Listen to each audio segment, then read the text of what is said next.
All right. Thanks for coming on. Yeah, you're welcome, Andrew. I appreciate the invitation. This is great. I've been looking forward to this. I don't really give a lot of thought to some of these interviews, which probably you can kind of tell, but I've given some thought on yours because of your position and your longtime commitment to Lansing.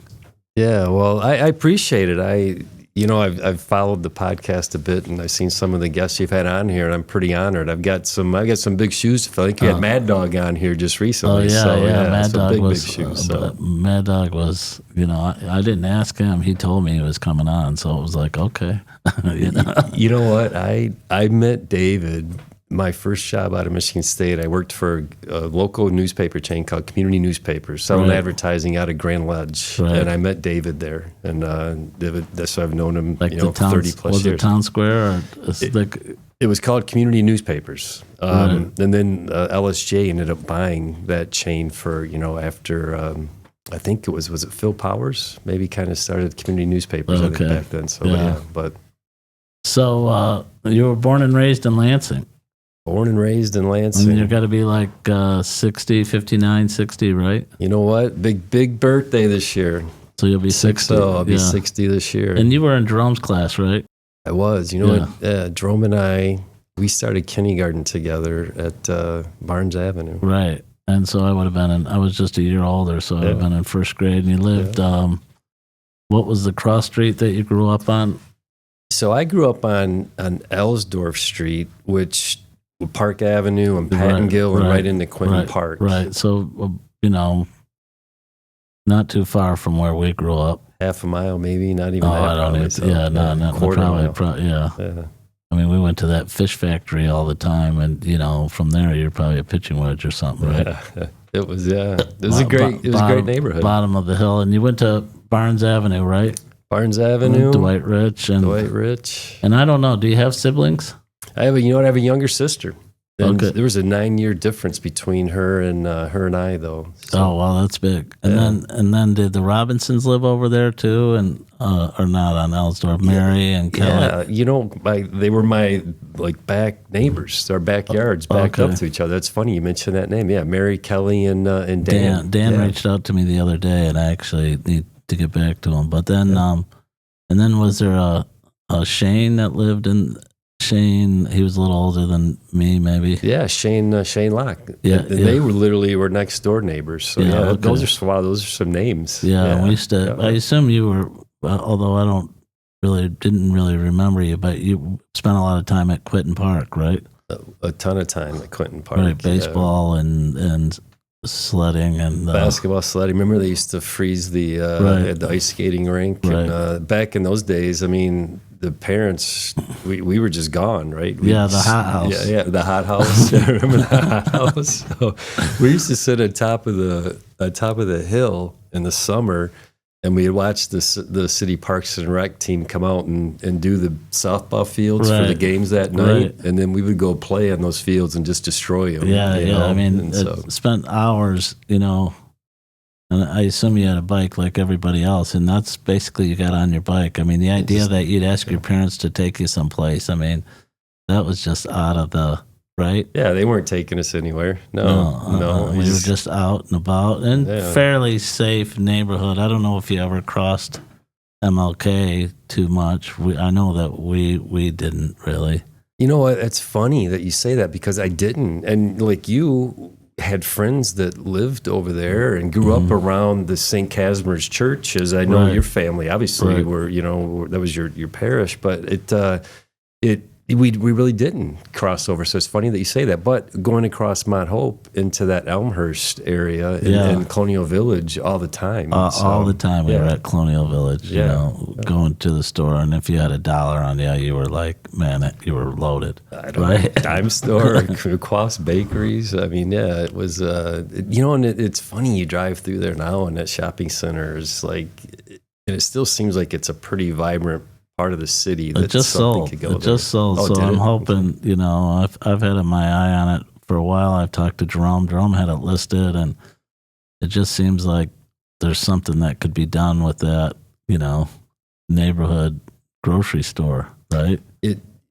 You would think, because you still look at I don't know what the population is in the city of Lansing, but that Colonial Village area, which I would expand out to, Pleasant Grove, Boston, that whole area, that there's enough population there to sustain a lot of some rooftops. retail. A lot of rooftops. And really the one sort of gripe about not raising my kids over there was where you go to the grocery, like what grocery store? You got to drive out to Saginaw, you got to drive to Lake Lansing, you got to go to so there was really, and nobody really went to the Kroger on MLK after, unfortunately it just wasn't something that people did.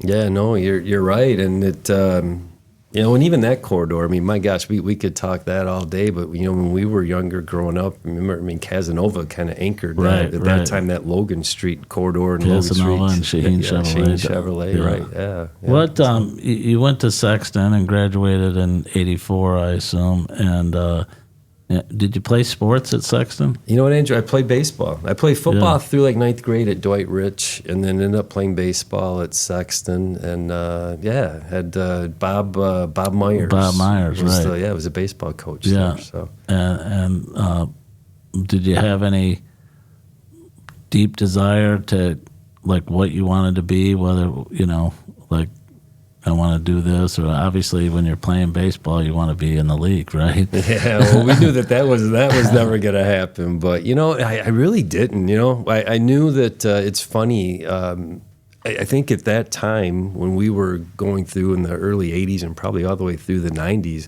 it was that college path, right? So you hit ninth grade and you were on that college path, and they had your classes laid out for you for the next 3 or 4 years. And so that was the path that I was on, but really nothing that said, I'm going to be an engineer or I'm going to do this. What did your parents do? My dad worked for the House of Representatives for the Michigan House of Representatives and ran their carpenter shop for years, retired from there. And then my mom graduated from Eastern High School and went to work for the Michigan Education Association, right across the street where we're sitting today. Right across the street, there you go. Yeah, and worked there for, 40 plus years probably before she retired. So they had at least an understanding of what higher ed meant and the opportunities, and sort of maybe push that upon you, right? Without question. It's funny.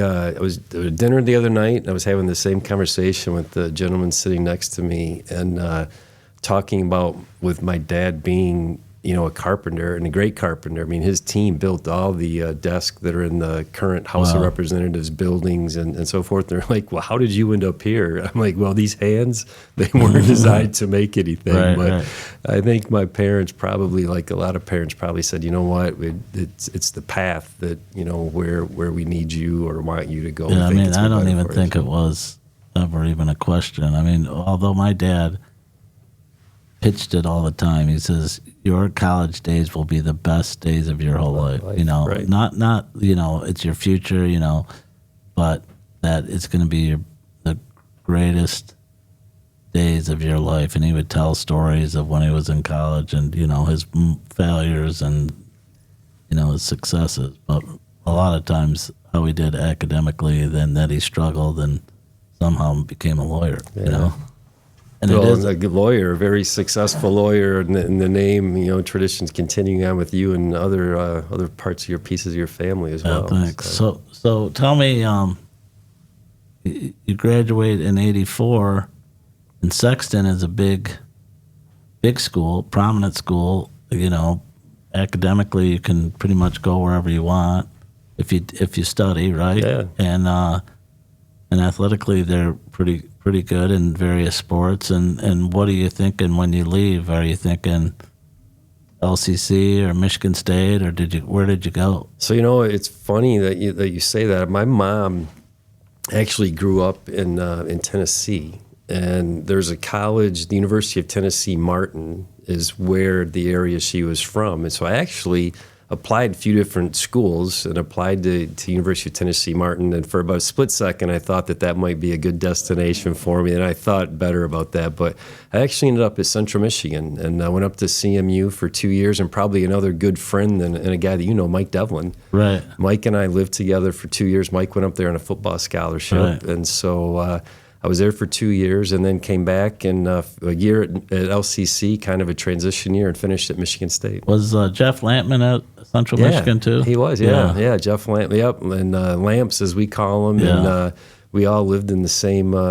dorm. I still see Jeff, good friend today. He's the best man in my wedding. Oh, he was? Yeah, because his nephew was a grad assistant at Michigan State this year. He was, right? Yeah. Basketball team, right? Yeah. And anyway, Jeff and I were good friends, and we sort of lost touch. But I see his brother at the games, which is good, and his nieces, and I try and say hi to his nephew every once in a while. Yeah. That's right. I forgot that he joined the staff this year, didn't he? This past season. Yeah. So what are you studying in college then? At that point in time, is kind of the business track. Okay. Right. That's kind of where I thought I would, that I would trend towards, and ended up graduating from Com Arts, communications degree from Michigan State. But did I ever think I would be working in like this Chamber of Commerce world and economic development world? How do you get from graduating from Michigan State in what year, 89 or 88, 80? 90. 90. So 84 to 90, sort of a... We can't talk about that 6-year track, Andrew. I mean, listen, I get it. Like for most of us, we didn't understand the value of, really grinding it out and studying. I never did in college. I was just happy to be there and figure I was going to get through one way or another. Yeah. Do you know, Andrew, the funniest thing about that is that, going to Sexton and great education and thinking that you're ready, but I was so ill prepared for what was coming, and you get there and all of a sudden you're on your own for the first time ever, and it's like, well, wait a minute, you mean I don't have to get up for that 8:00 class this Thursday? Yeah, it was the same mindset. Natural science. I'm going to walk over to Bessie Hall, or I can hang out here. I'm going to hang out here. Here, right? Yeah. And I could pass the class, but I wasn't. It wasn't like my cousin Chris, who was like, realized from day one, I need to grind this out. I'm not going to be here. This is not, Right. I'm not here to, and obviously it paid off for Chris. And, for some of us, we got our degree, which was important. We saw the value in that. But, so you graduate from Michigan State and, in Com Arts, and you're not going to become a TV guy. So what are you doing? What do you, So that was the path that kind of took me down the business side of Com Arts. Right. And I landed at that time. So the economy in 90 was not, was not the strongest, right? The job market was not the greatest. But I landed in with community newspapers. So I was an account executive. Local. Selling. Sales. And were they big into auto dealers selling, cars? Yeah, we had a number of clients. And so when you think about at that point in time, the LSJ had such a strong circulation in like the urban core. Right. These little community weekly newspapers in Grand Ledge, in Pauama, Westphalia, Portland, St. John's, Okemos. That was the community newspapers. And so my accounts were a few accounts in Grand Ledge, but I was going out to Pauama, Westphalia. And Jerome, for a Lansing kid, growing up, Pauama, Westphalia was another world, right? I mean, it was so far away. You would have had no reason to ever be there. No. Right. And to this day, I still want to. And by the way, back then, you actually had to get out a paper map, right? And look like there was not like, exact directions on how to. It was paper maps and, drawing. I remember going in and, we would lay out ads. We would mock up ads from clip art. And you talk about clip art today, and people are like, what's clip art? You find that on ChatGPT? But you couldn't just email it to somebody in 1990. You had to actually make an appointment. Hey, this is what we came up with. And, it was. And sit down face to face with them. And So one of the first couple of weeks, and you're in the job, and you're dressed up, and you got a shirt and tie, suit on, and so I'm out in Pauama, Westphalia, and this is where I really built some relationships there and some trust, but I had someone kind of pull me aside. He said, "Hey, you know what? You look good, and I like the tie, but when you come out here, you don't need that tie. And so it was just funny. It was one of those things that was a little bit of a life lesson, I think, that I didn't know it was a life lesson at that time. But, you just appreciate it in the fact of how and where you're meeting people. And then they say where they are. But what makes them comfortable. Right, yeah. And, so I have to tell this funny story. So it's literally the first week where I'm on the job, and my sales manager, we're going out, and she's introducing me some of the accounts. And so we're on M21 going through, I think, Puamo at that time too.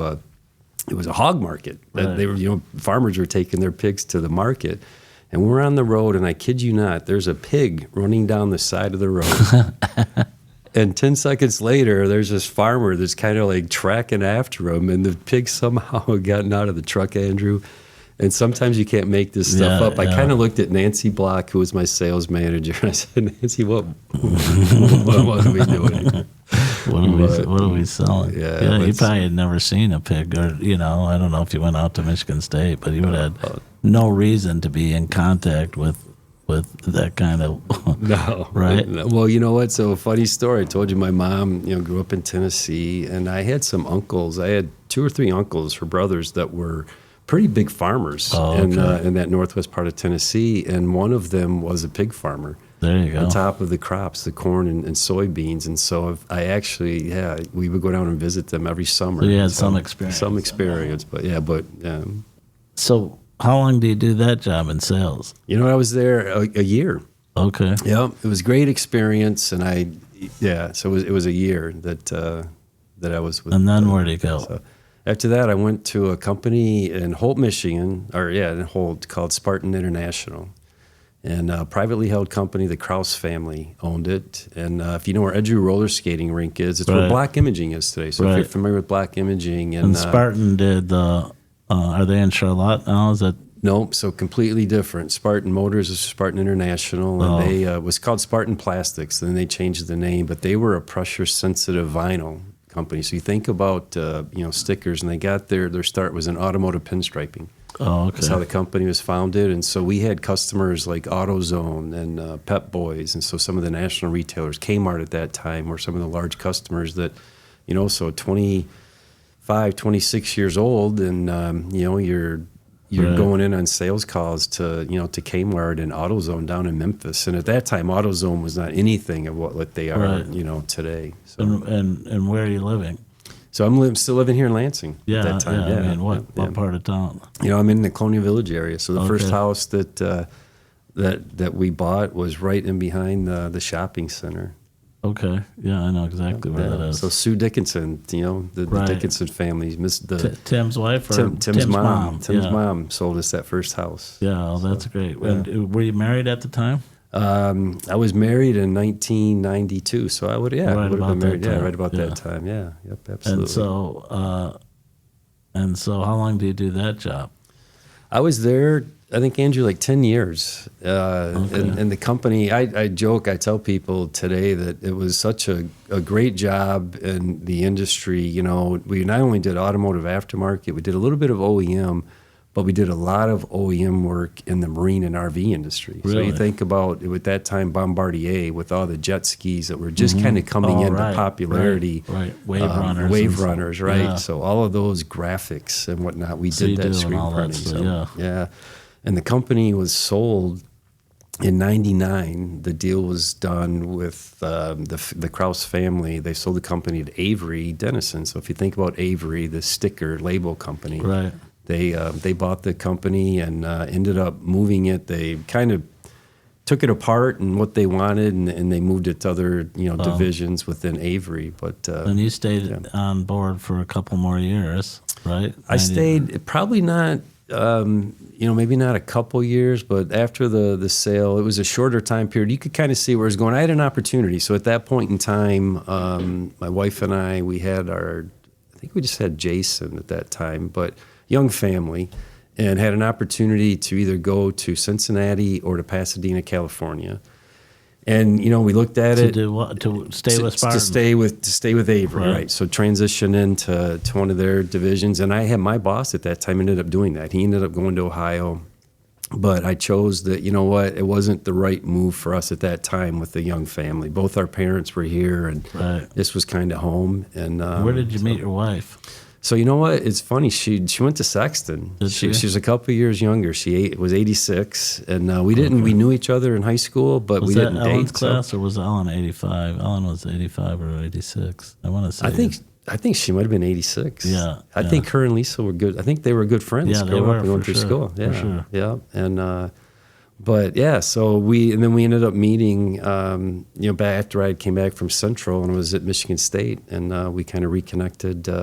That way. And she worked here in town, didn't she? She did. Yeah, you know the Nussdorfer family, APCO. Oh, okay. Yeah, no, she was with APCO for her and Mike Nussdorfer. The family, they graduated together and grew up together, school all the way through. And she started working there in high school, and then graduated from Michigan State, and ended up there full time. Wow. Yeah. And so, pretty big commitment, and you got an opportunity to leave, and you decide to stay. And so, what do you do then? Well, that's when the whole kind of economic development transition happened. I ended up with opportunity with the Michigan Economic Development Corporation, and Andrew MEDC. Yeah, knew nothing about economic development, but Doug Rothwell had just taken the MEDC into this public-private under Engler, and they were hiring sort of industry-specific folks, and so I went in as a market development manager for the advanced manufacturing sector. Okay. And learned a lot about economic development, the relationships that I made there, and the talent that was in that organization at the time was amazing. How long did you do that? So I was there for 6 years. So most of Engler's term, because I think he was 92 to 2000 or something, right? He was, yeah. Well, I think did he go into like 04? I can't remember. There was a time period, I know I was at MEDC for maybe a couple years under the Granholm administration. Oh, okay. So it's about the time when Jim Ippolito was coming in to take over at MEDC. His first week was my last week, and I was transitioning out. Did Jimmy became head of MEDC? He did. Yeah. Okay. Yeah, he was there I think he did that for a couple, 2 or 3 years. Yeah. And so what position? What was your title when you left? I think when I left I was maybe director of business marketing. So we were running all the business marketing at that time. The tobacco settlements were so huge, in the state of Michigan. I think they had like $1 billion tobacco settlement, and they put a lot of that money into this life sciences corridor. So the state was really trying to diversify from manufacturing into life sciences and into IT and a lot of the emerging tech, space. And we could have that discussion if they've been successful with that or not. Yeah. I mean, we're still a very heavy manufacturing dependent state, right? But we ebb and flow on the importance of manufacturing. We do. So what do you have anybody who's mentoring you at this point when you come into a completely different field? You're not really doing sales, but you're kind of doing promotion. I mean, who do you look for, and how do you grow in a position like that? Boy, you know what? That's a great question. And I look back at that, and there were a couple people, I think, and you know what they say about mentoring is you're almost, when you don't know you're being mentored, right. that those are the right people. And I look back, and there were several individuals in there. One was John Zarnecki, and John just passed away here recently, but he was a 30-plus year career in economic development, and just understood so much of that aspect. And just being around people like that and the experience they had and how you handle different projects and so forth. But he was certainly one. But you know what? It takes you time. When I'm at MEDC, I didn't realize that was happening. But you transition over to the chamber, and a couple of years later, you realize is like, you were heavily influenced by a number of individuals. Do you remember the chamber at that time in the 90s? No. You don't? No. Because I think it really started to have more of a presence in the 90s, because I would have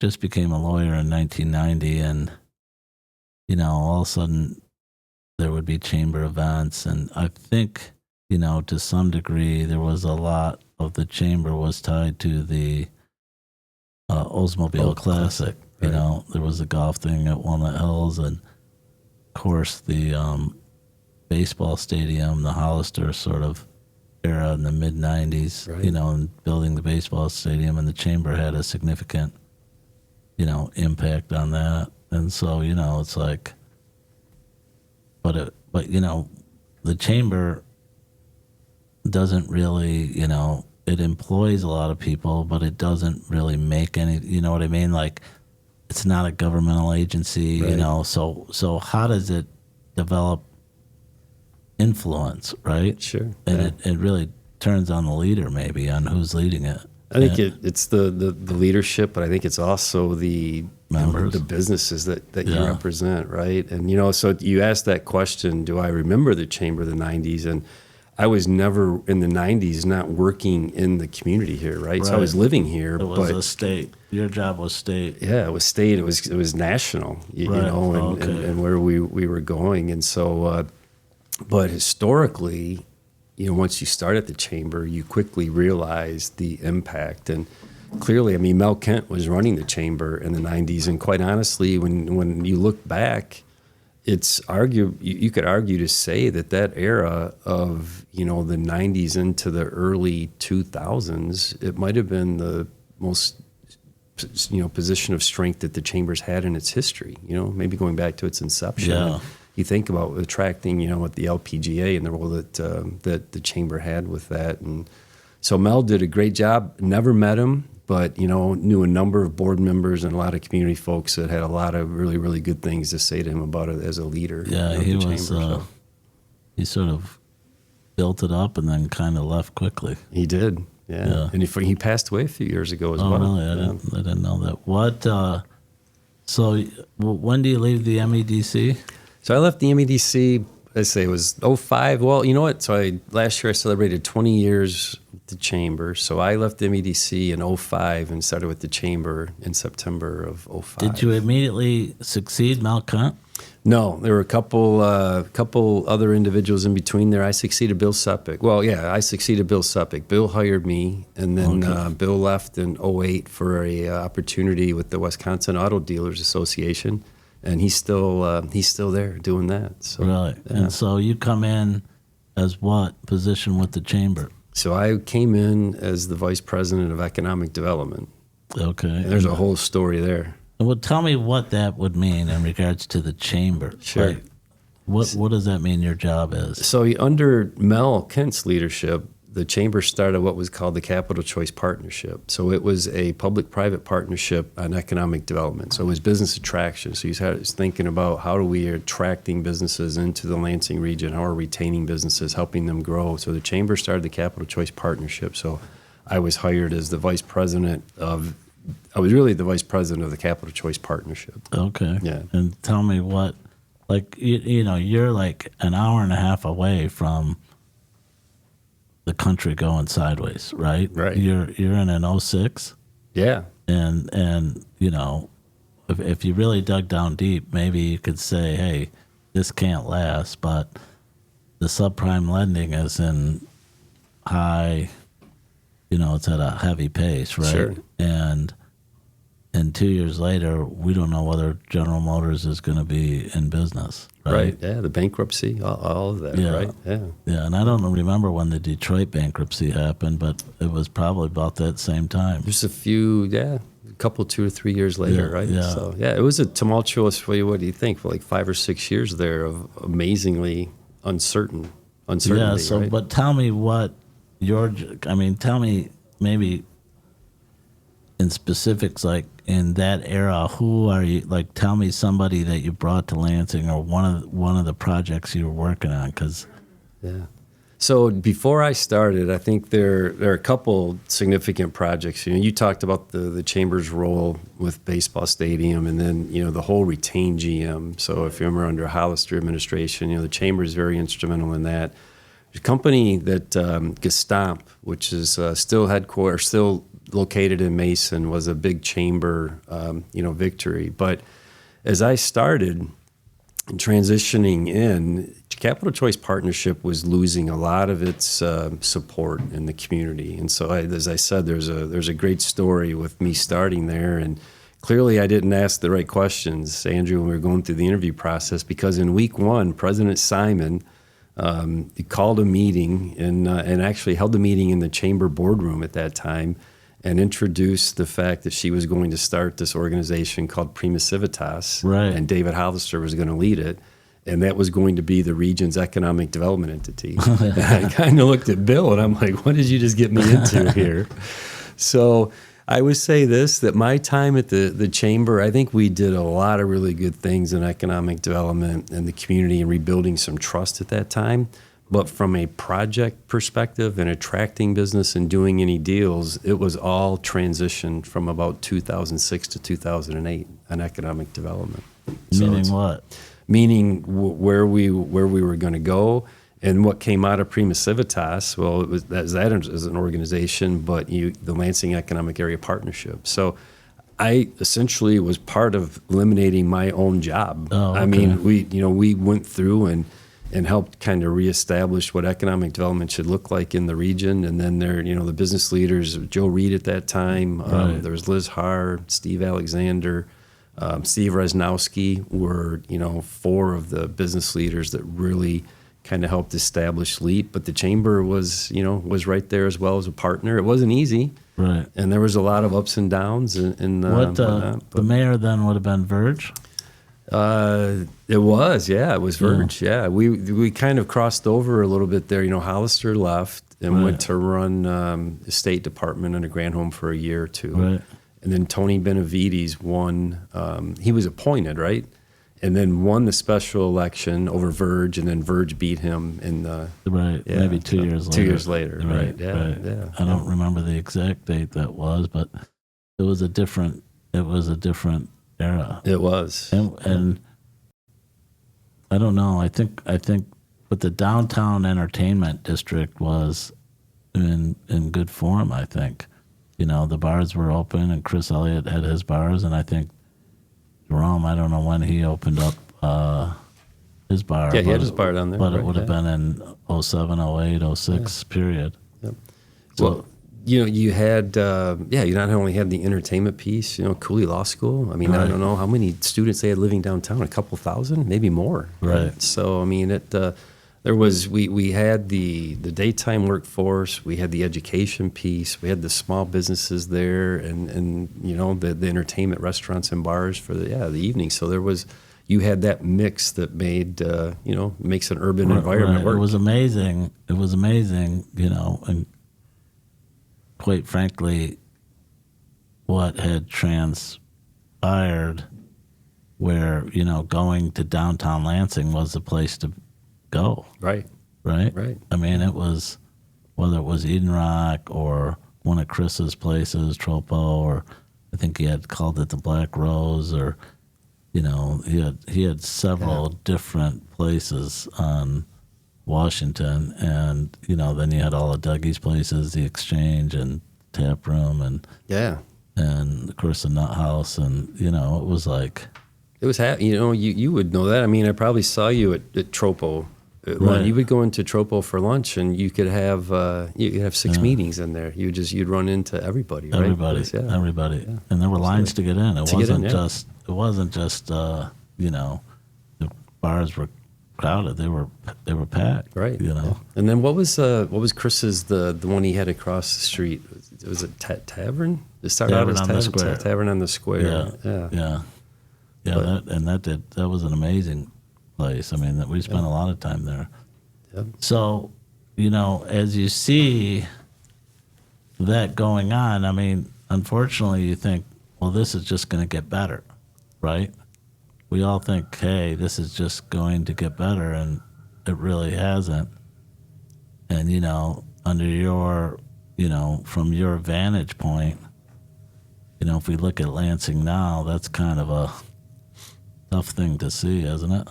It is, and so a lot happens, right? You make it through that 08 to probably 2011, 2012 sort of time frame where things are tough, and the one thing about our region is the prevalence of state government and higher education. They're a little bit of a balancing act, right? So the economy dips down, but we've got these two, sectors over here that really maintain, strength. And so, I would argue that we probably weathered that downturn better than a lot of other regions in the state of Michigan and across the country. And then, fortunately, the work of Mayor Hollister and the chamber and other business and labor leaders at that time, we have these two new facilities within the GM portfolio. Right. So they're going through their bankruptcy. But one thing we know is for certain, those two plants, no matter what happens, they're not leaving. They're not leaving, right? They're going to be sold. There's going to be vehicles manufactured in these two plants. And so we kind of had that working, for us as well to get us through that time period for sure. And I think at one time the chamber was at 117 East Allegan, my dad's building he sold to us, I think, at one point, and then it moved into Dougie's building, right? It did, and when I started, that's where we were, right there. And Dougie John's building, and then you moved down the street to Pat Gillespie's, right? You did, and 08, we moved into. And you've been there almost 20 years. Yeah. And so today, what do you think the chamber's role is? You know what? We've worked hard, Andrew, to you go back to when I started there and talking a little bit about that economic development space, and we emerged from that, and with LEAP, and now Bob Trezise, another Sexton guy, right? Is running LEAP, and so Bob and I were, we've known each other. We worked at MEDC together. He was in my class. He was in your class, yeah, he was, and so we've known each other a long time, but. So you get through that, but it really made us kind of rethink, okay, well, who are we? What is our mission? And, the policy piece and getting involved in the legislative activities, not only at the state level, but with all of our local units of government, and how are we working with our elected officials and making sure that the climate is right for business growth and whatnot. And so we really did that. We continued a lot of economic development space and international trade as well. It was a gap here in our region, and so we partnered with the airport. And at that time, it was Bob Seelig was the executive director there, and established Port Lansing, established a foreign trade zone to support international trade in and out. The cargo, piece, which for the airport today is still dominant with UPS and what they're doing there, and then partnered with Michigan State on a lot of different programming and international trade. And so that kind of bridged us from, losing we lost a couple $1 million in revenue from the LPGA Classic to the Capital Choice Partnership. There was $2 million in revenue over about a 5-year period that went away. And by all accounts, I don't know if the chamber should even be here today. It could have easily, probably, my kind of bouncing all over the place right now, but it would have been, I think it was in 2008 when I started as president and CEO. In that fall, I remember our accounting firm calls me and says, Tim, you don't have enough money to get through the end of the year. And so I remember having to call an emergency executive. In 2008? It was 2008, 2009 time period. Yeah, because people are going to cut that expense pretty quick, right? And, so emergency meeting with the executive board, but it was a lot of learning lessons, great leadership at that point in time. Remember the furlough days? The state was doing them. And I was, I got put on civil service. Okay. And we couldn't make budget. And I got put on to lay everybody off. Yeah, it was tough. Yeah, tough times, and we never had to do furlough days, but that was part of our plan, And there were a lot of things that we had to do, but you kind of make it through that, but you reinvent the chamber and you come out on the other end much stronger. And I look at our organization today. Again, 125 years this year, and so. Yeah. We're navigating this amazing organization of a who's who in our business community. Well, tell me, this is your chance to pitch a commercial. Tell me why somebody should join the chamber, like a business in town. What what do you get from it? You know what? It's all about relationships and connectivity. I think when you look at the chamber and what we do is bringing people together. And this week alone, we had gubernatorial candidate Mike Duggan for our policy dinner. We had a couple hundred people, business leaders and organizations there for that dinner. We're doing these Meet the Candidate programs this week. So we had an attorney general candidate, in today to meet. Had a state senator, Mark Polsdorfer, who's running to replace Senator Singh, was in yesterday. So when you look at the connectivity aspects and the relationships of building, and then I'm going to go back to the economic development piece because, Andrew, we're still at the end of the day, we're still involved in that and what we're doing to grow the region. And so I think for a business to be connected to that and supporting the efforts of what a Chamber of Commerce does and representing this region, representing business voice and business community at all levels. When you look at Lansing, we hear this, and Hollister said it, a million times, I can't tell you. He picked some year and he said, back in whatever it was, 1975 or something, Columbus, Indianapolis, and Lansing, and maybe Madison were all the same size. Yeah. And then look at Lansing today in relation to Columbus and Indianapolis. And, there's a lot of reasons for that. What's your pitch to new businesses today on why they should come to Lansing? Well, there are several. And first and foremost, I'm going to tell you that a door opener, no matter where you are in the world, is Michigan State University.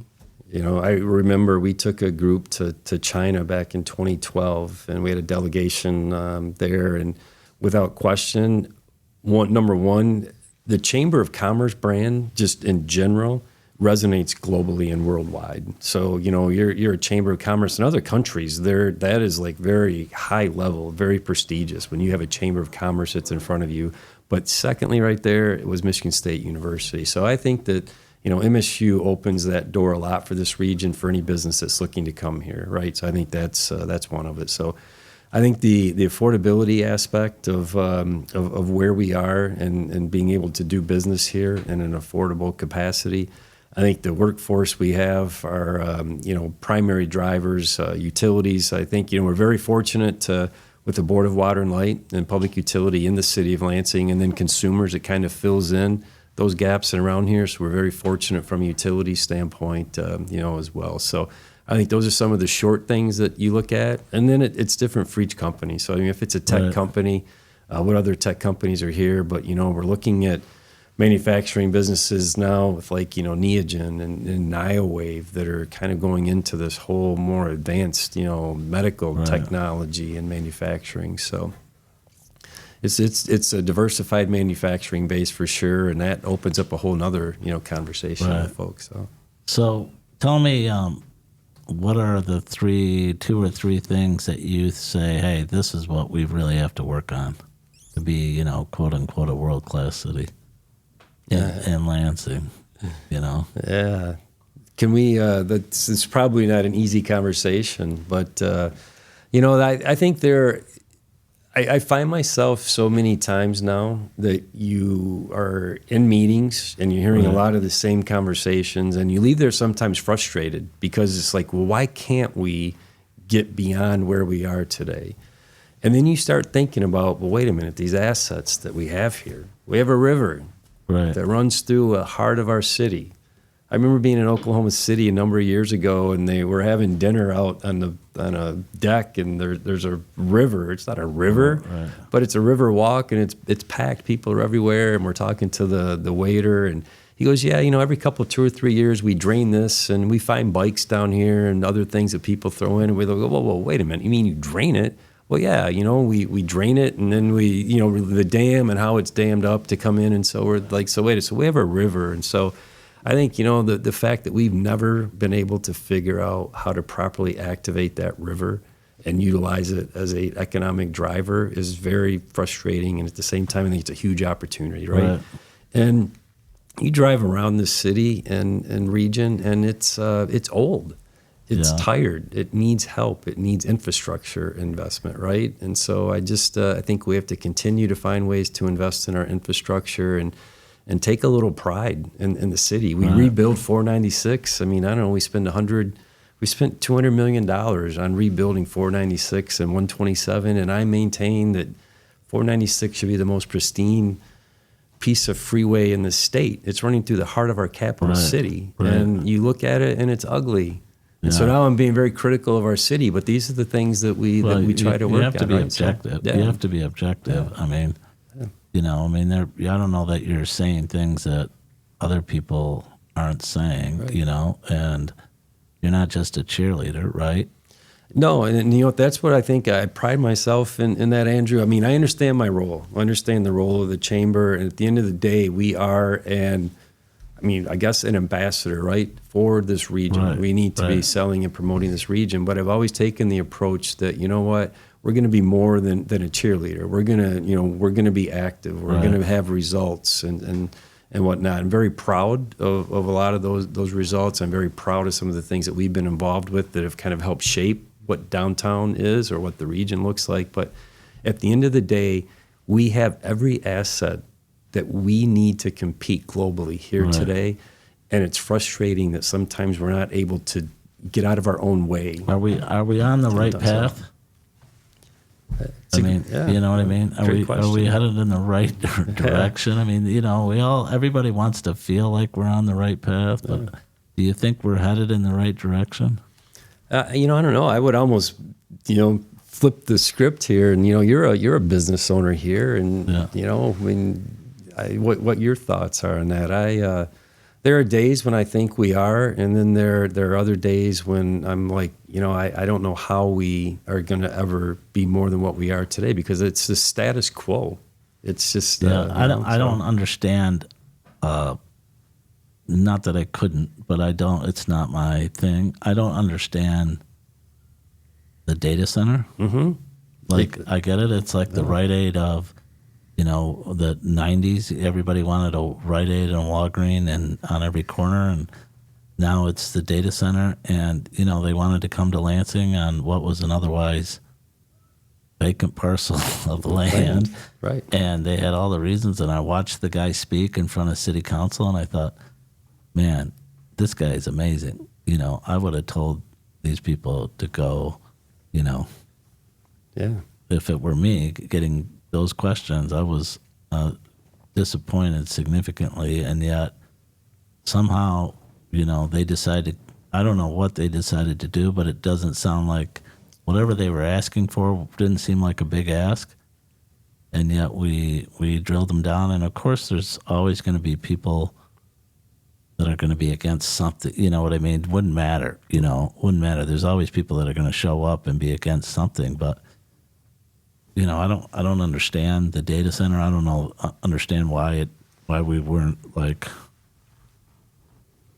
rolling out the red carpet. Sure, right? You know what I mean? And not that the chamber didn't. It appeared that you guys were 100% on board, but it seemed like people are stuck in the past. So I'm. The question we're asking now is what then? What do you want? Right. Right? And there's no answers. Right. There's no answers. There's no housing development coming to that parking lot. It's not going to be a park. And I don't know, for the better part of my life, Andrew, I don't know that I ever remember anything being there. I guess I remember the yellow cab company. It used, I don't remember. Right? That's not like a developed part of town. Nobody goes and walks the sidewalks. Right. There are more, bad things about that area than good. Obviously, the Board of Water and Light is right there, but I don't know how many times I've been to that Wendy's, but not a ton. No, it's just not. But you would have thought that was the most walkable, pedestrian-friendly area in the city of Lansing. When people with this data center. I mean, for all the developments that I've been part of and worked on in my career, this was the only one that was not asking for any type of incentives. Right. It was crazy. $120 million paying for the infrastructure. And it was self-contained as far as the, I can't tell you that much about it, but it was self-contained in regards to their water or whatever.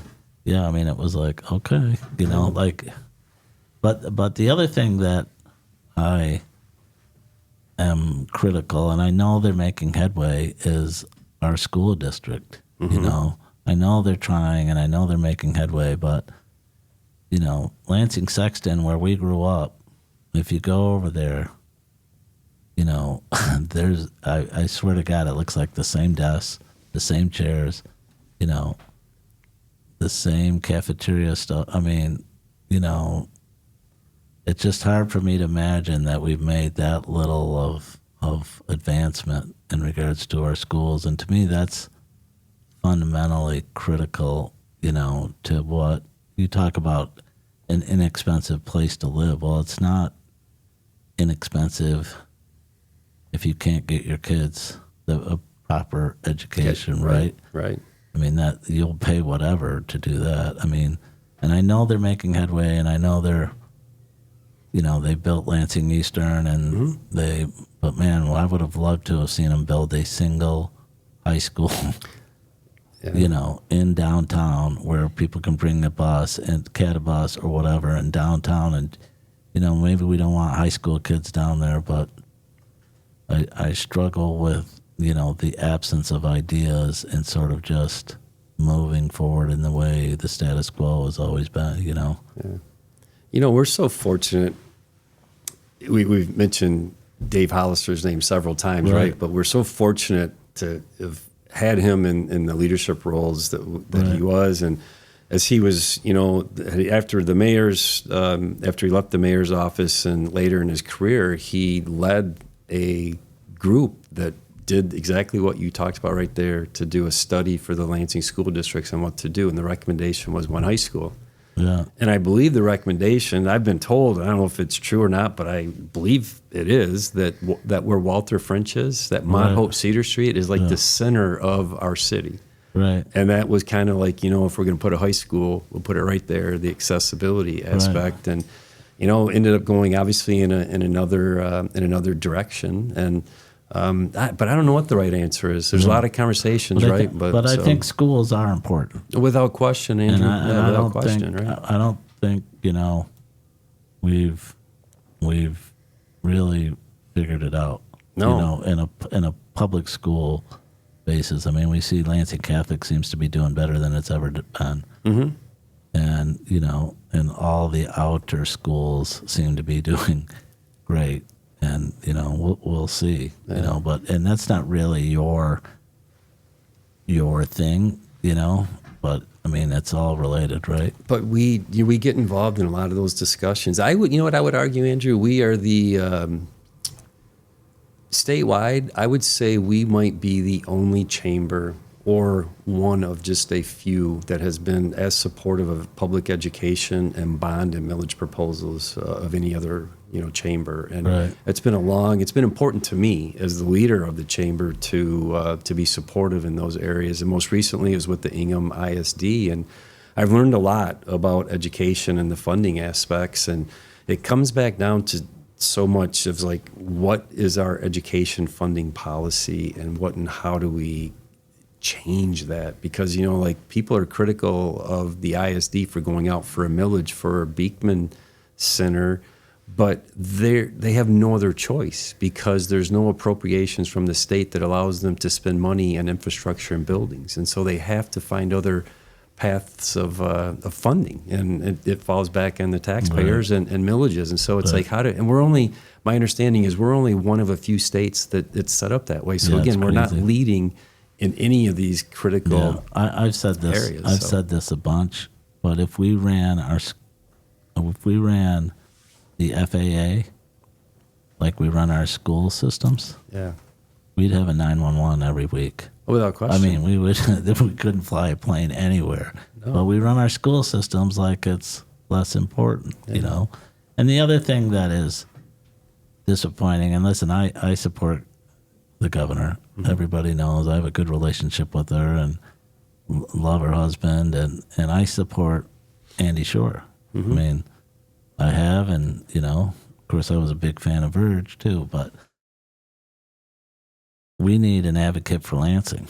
that's going to say, bring these guys back. And right now, I think you're the only voice that's doing it. Like, bring the employees back. We need them in downtown Lansing. Right. Now there may be a lot of reasons, but it's a ghost town down there. And I think, in order for Lansing to be at its best, we need a strong downtown central business where you can go down there and, the businesses are doing well, and there's people down there, and there's people walking down the streets, and the buildings are leased out, and, and it's just like, what the hell happened? It's the, it's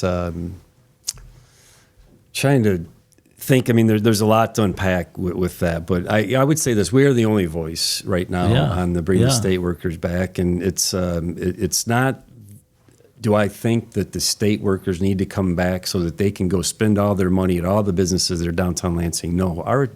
My good friend Sandy Brewer from the Detroit Regional Chamber said this a month ago, and it's our house is on fire and nobody knows it. Right. Our state, we are trending downward in every benchmark you could look at, Andrew: population growth, education, infrastructure, economic development, all of these things, right, that are so critically important when you talk about, okay, how do you sell and bring a business here? I mean, all these things that are important to businesses where they're looking to go.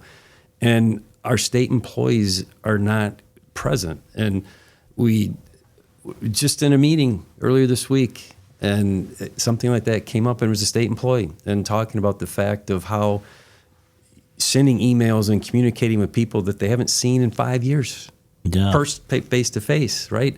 So you can't tell me that we're doing things in an efficient, productive manner. It's just not possible. And I personally believe that we need to have the state workers back to work, not to support downtown Lansing businesses, but to support the state, to support all of us as taxpayers, to support you as a small business. Listen, I get it. I think it's an overstatement to say we don't want them to spend all their money, but they might spend some of their money. They might spend some of their money. How about just spend some of their money? You know what I mean? We need, for Lansing to be at its best, we need to have a strong downtown, and it's Kozaczek's goes out of business. Okay, I mean, a single business is not the end of the world, but they can't. That building's empty. Right. It's empty in the heart of downtown Lansing. It's empty. Business that had been over 100, over 100 years, right? And that's just an example, and there's still a lot of business going on in downtown Lansing every day with the lobbying and the legislature and the court system and Cooley Law School is still there, but we just need a real advocate, a vocal advocate of I'll tell you, Verge was the mayor, and I know people don't like him. He would have been screaming and yelling to bring those people back. They would have been back 3 years ago, 4 years ago. Yeah, they would have been. Yeah. They would have been, right? I mean, Verge, I tell you what, with Verge is that his relationship he even had with Governor Schneider, so Republican administration, and Dennis Muchmore, and that connection there. And Verge is very active and involved there. And I would agree, we need that type of leadership and advocate there. And having said all that, Andrew, and this is where this is where I pull myself back in and I say, but look at this. We've got $300 million in development right now in downtown Lansing, right? You've got the Genelozzi's, the new Vision 28-story apartment complex. We've got two other, housing projects going on. We have a new city hall. Probably perhaps the most attractive, valuable property in this region is the current city hall right across from the state capitol. That property is going to get redeveloped. And so you think about all these things, and what's missing in there is that daytime workforce. Yeah, I mean, but all of those projects reach a tipping point at some time or another, and they are not successful, without a vibrant, business going on around them. And we have all the more reason why we would want those to be successful, right? Absolutely. By having people and reason to be down there and excitement and, stuff going on and.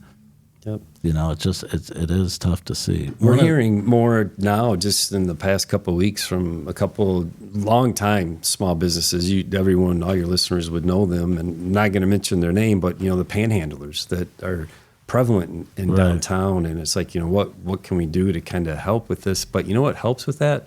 People. Right. You know, when people are there and people are present, it keeps everyone kind of moving. And, Yeah. If there's 20 people downtown Lansing and 15 of them are, homeless people, right? It becomes like, God, I don't want to go down there. But if there's 150 people and 15 people are, homeless, it's a different vibe, right? Yeah. And, and so you're absolutely right. So I keep going back to that, the economic development that's happening. The state workers are going to come back. I don't know. We testified in front of a House committee a couple of weeks ago, and I said, I think we have 2/3 of a chance, depending on who's the governor is, and the state workers coming back, right? So, but I think that will happen, and that's certainly going to enhance that workforce and daytime foot traffic. It's incumbent upon organizations like the Chamber, like the Lansing Economic Development Corporation, DLI, Choose Lansing, LEAP, all these regional groups to help with that entertainment aspect of that, right? What are we doing to attract the right small business downtown Lansing? What does that look like? But there has to be a vision from the city of Lansing that this is what we want Lansing to look like.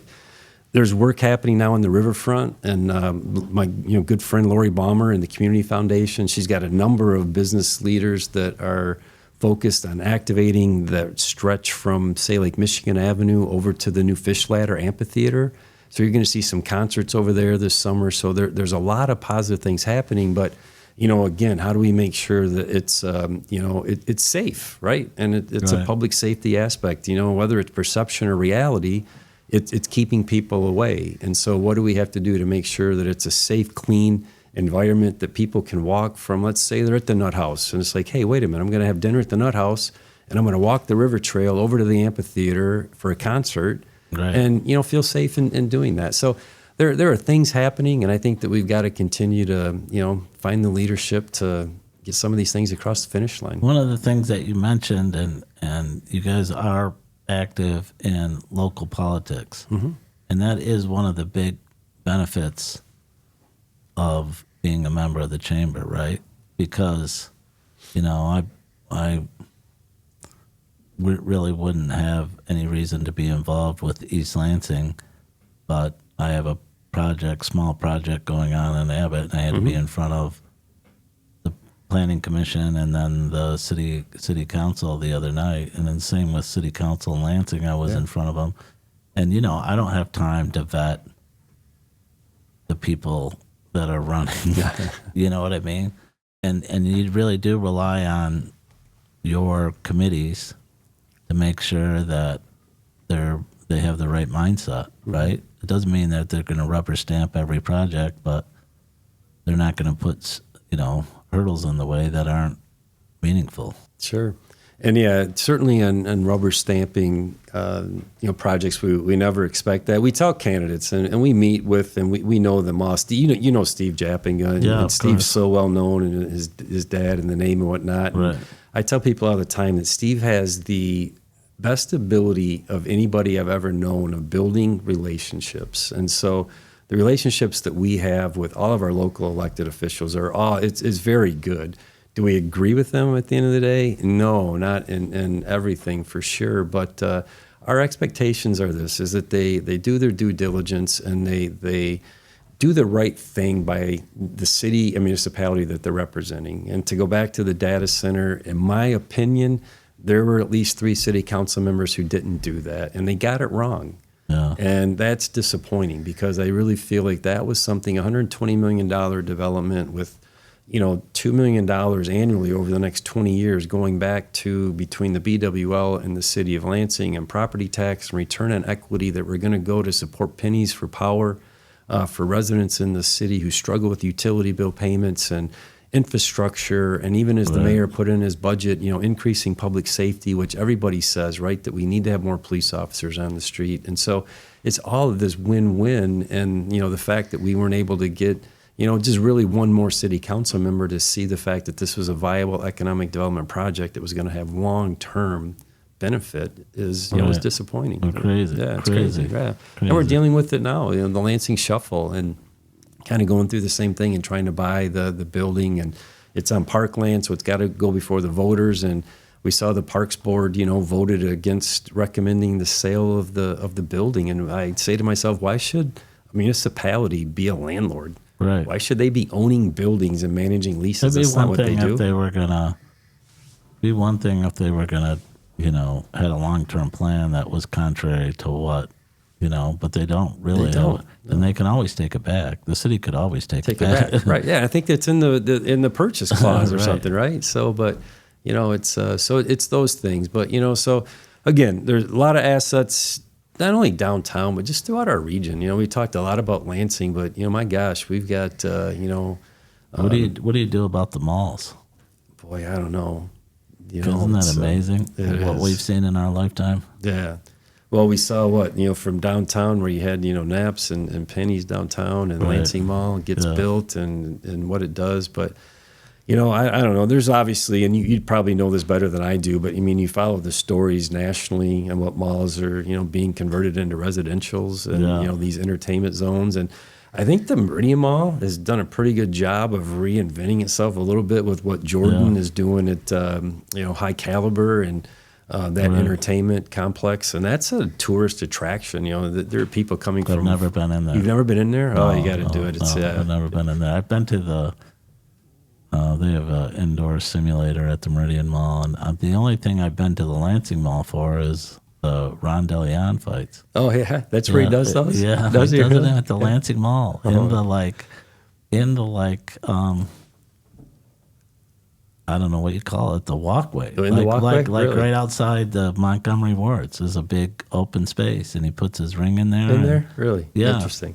Yeah. Do you know they had a home show at the Lansing Mall maybe 3 weeks ago, and the mall I drove by there, and I was kind of like, "What's going on?" And there was a home show there. Well, so that's good. I think they ought to, change some laws, but allow people, car dealers, to sell the cars in there. You know what I mean? So instead of walking outside into a winter parking lot, you could have 10 dealers lined up.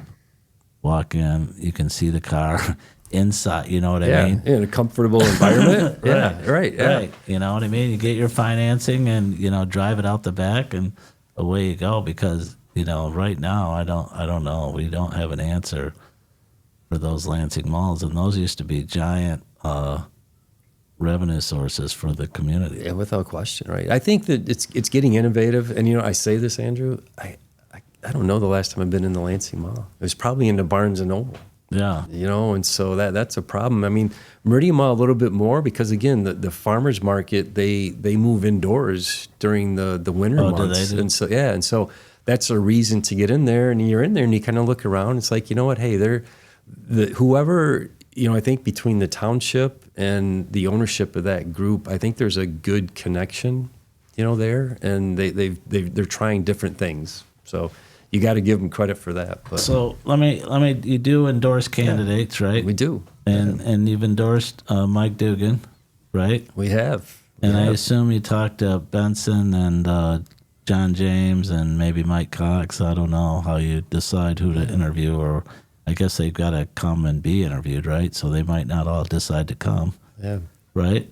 Well, so we had an interesting process in this endorsement with with Mayor Duggan. And just so it's clear, this is a big part of what you guys do. Sure, right? You have a committee, you raise money, you talk to candidates, and it's part of one of the services that the chamber does, right? Absolutely, and without question, we have a PAC, and in fact, you know what? I'm going to go back to Mel Ken again. So, this was under, I think, Mel's leadership in the '90s, where the Lansing Regional Chamber Political Action Committee was established, and folks that Kelly Rossman at that time was one of the founding members of our LRC PAC, and so it was.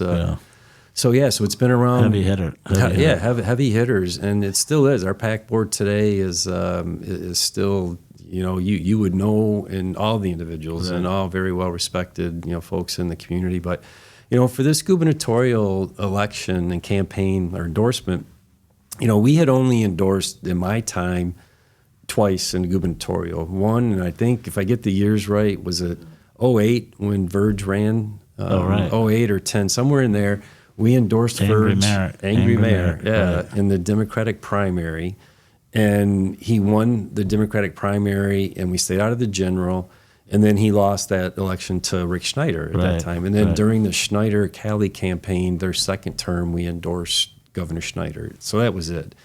So this year, we had started building a little bit of a relationship with Mayor Duggan and closely followed what was happening in Detroit. And he spoke to Economic Club a year ago in February of 2025. The Economic Club here? Yeah, the Lansing Economic Club. Yep, we had him in to speak, and he tell you at that time he'd already announced that he was running as an independent. So that intrigued us a little bit, right? That where he was, and so that relationship, he met a number of business leaders there that day, who really liked his message, who kept the conversation going. We kept the conversation going, and so we got to last fall, and we're like, you know what? Here's where we are. We're more than likely not going to endorse on the Republican or Democratic side for governor. And Mayor Duggan is receptive to what we're doing here in Lansing with the Lansing Regional Chamber and some business leaders he had met along the way. He hadn't had any support outside of that metro area yet, no other groups. And so we made a decision with our PAC. We could go through a process, wait till August of this year, endorse and be irrelevant. Mm-hmm. We could, wait until, interview all of these candidates as well and get through it and then make an endorsement. Or we could be calculated to say that, if a Republican or Democrat wins, the Lansing region is still not going to be front and center for them and their administration. Right. Or we could be very calculated, very strategic on getting behind an independent gubernatorial candidate who really seems to understand economic development, education, shown amazing leadership and results going back to his days at DMC and mayor of Detroit, and probably before them, you may have known him as the Wayne County prosecutor, right. I think, right? So, and we made that decision last November to endorse his candidacy, and so we were the first organization outside of Southeast Michigan to endorse him, and so you don't endorse. The chamber doesn't endorse by political party. No, I don't think. You've endorsed Democrats, I assume. Oh, yeah. And endorsed some Republicans, I assume. Andrew, I will tell you, I get over my time at the chamber, I've taken more phone calls probably from Republicans telling me that all we do is endorse Democrats, to Democrats saying you only endorse us when it's not a competitive race, but. We have been very bipartisan, and I'm very proud of that. In this community, not that you only endorse people who win, but, we're a strong Democratic, community, and Democratic with a D, with a D. Yeah. And so you want to have influence.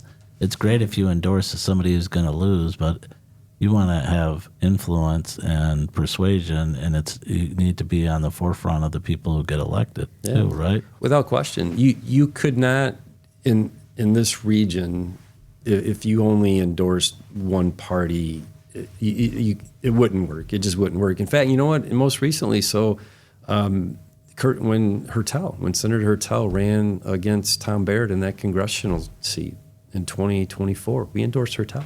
Yeah, Hertel is great. Yeah. So, tough decision, for us. And, you look at where Tom Baird is today, and certainly is done, just brought a lot of dollars back to the region here and supporting the region. But, we endorsed, Hertel 2 years ago. And so, we've certainly endorsed on both sides of that. But we liked Mike Duggan's message. We still like it. He's we great. Heard it the other he's night. Great. You can't listen to him and not think that he's impressive. He answers questions.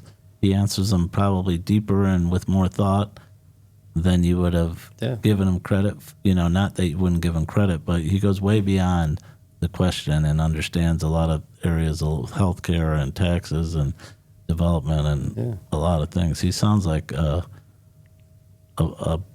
strong politician, whether he'll win or not, who knows? Yeah, he's a strong leader. I did not. I was out of town when we had him in. He was in our office, and he met with all the regional superintendents.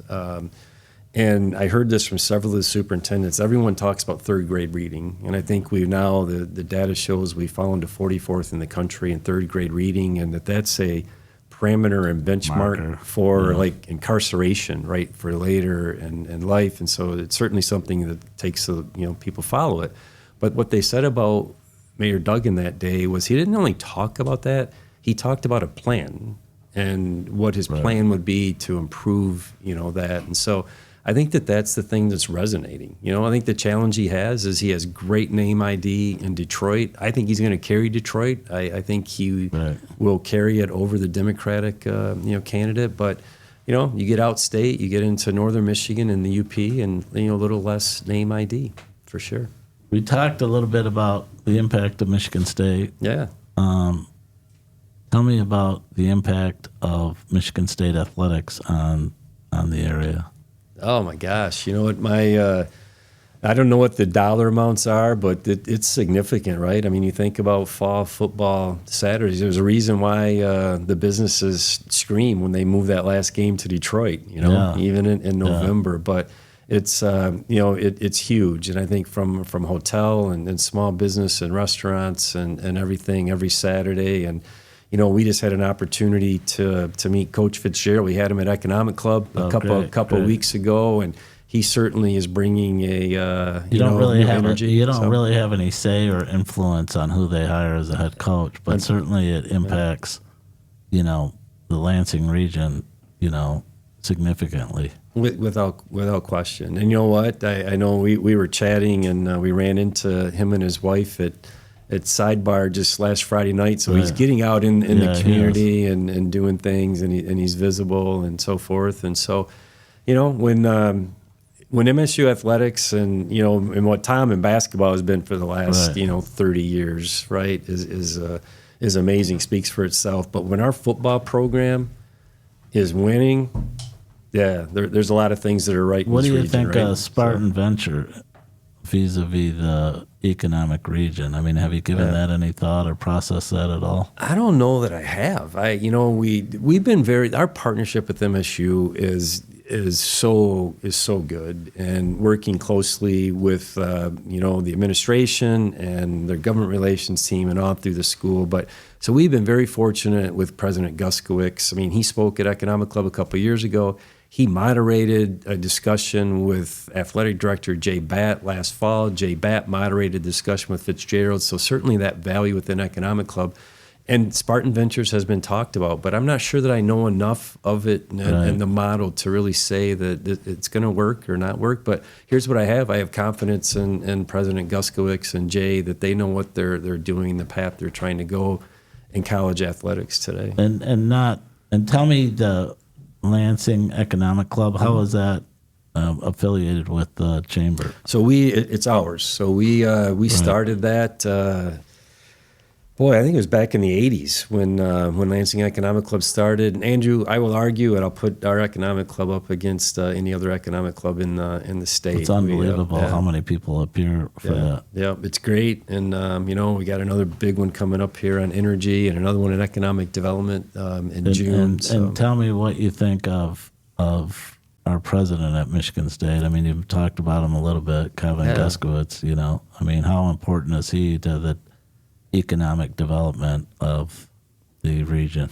I think it's significant, and you use these terms significant, huge, but I think that MSU is their role in economic development and what they bring to the region is an asset that I don't know that we fully have realized how to tap into it yet and what it really means. We look at the numbers at Michigan State, and it started with President Simon, and it's been pretty consistent that Michigan State is at a certain level of student body and growing, but they certainly don't have to maintain that current student body, right? I mean, if they decided to pull back by 10% or 20%, that would have a significant impact across this region, I assume. So, it's so funny because there are these tracks at MSU, and I look at it, and certainly student enrollment and keeping and maintaining those numbers is so critically important to a lot of businesses, right here in East Lansing and what that looks like.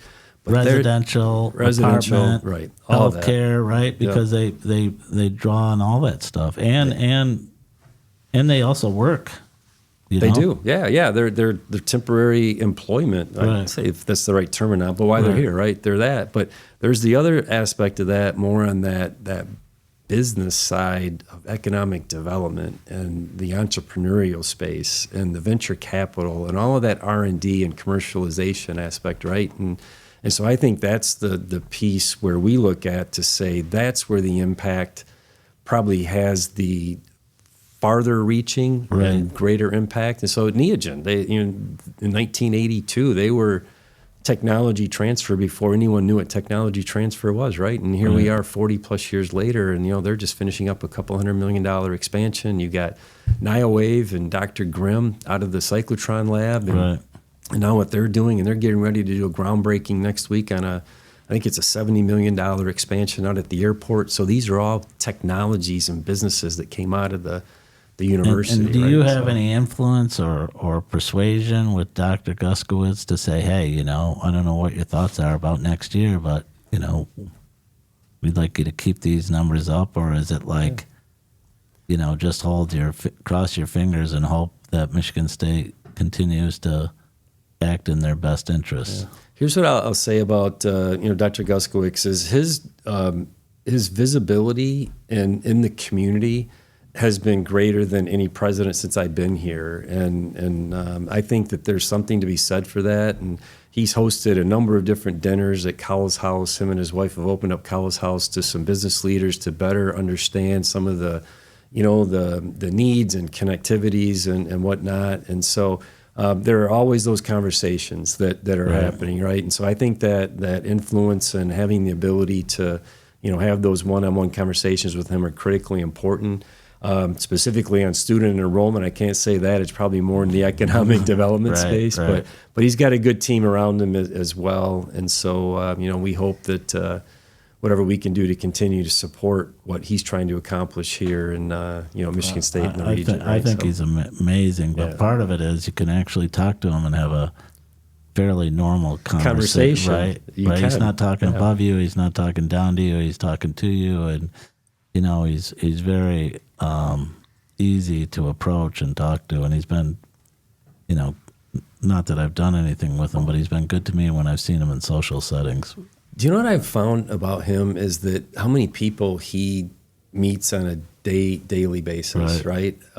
He spoke at Economic Club, and I met him one other time and ran into him somewhere, and he remembered your name, and and I found that even with Jay Batt, and we were going into the Breslin Center for an event a couple of weeks ago, and Jay was walking by and immediately stops and has a conversation. So to your point, they're sociable and real people in the conversations you have. So I have an unproven theory, and as we wrap up.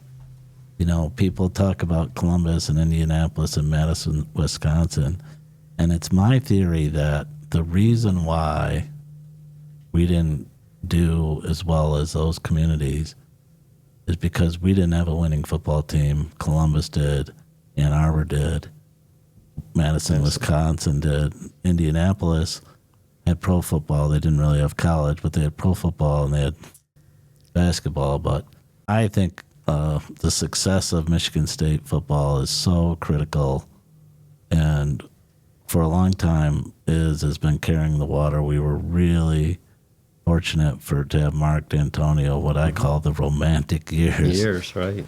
Yeah. And hopefully if Fitzgerald can go on a 10 or 15-year run of really, winning, it really changes our trajectory in a lot of good ways. Not only do people come here and they'll plan on coming here, but I think students stay a little longer. Yeah. Andrew, agree completely. When MSU football is winning, all is right in this region, right? Right. Is, yeah, for sure. It changes everybody's attitude, changes everybody's. It does. And it's good to hear you. You're not critical, but when they take that game down to Detroit, and when Iz takes the game to the LCA or whatever, it's like, why not just play the game here? Why not just have the home games here? I know. I get it though. Detroit is it's a big market for them, and I think with basketball, it's a little easier in the fact that there are, 12, 15, home games and whatnot. And, but I also say this. I think, we've talked about it when the football program is winning and that last game might be, against Rutgers. And nothing against Rutgers for other Rutgers fans out there. But you know what? I've seen the stadium packed. There's going to be people there, right? We've sat out there in the snow before. And I'll say this.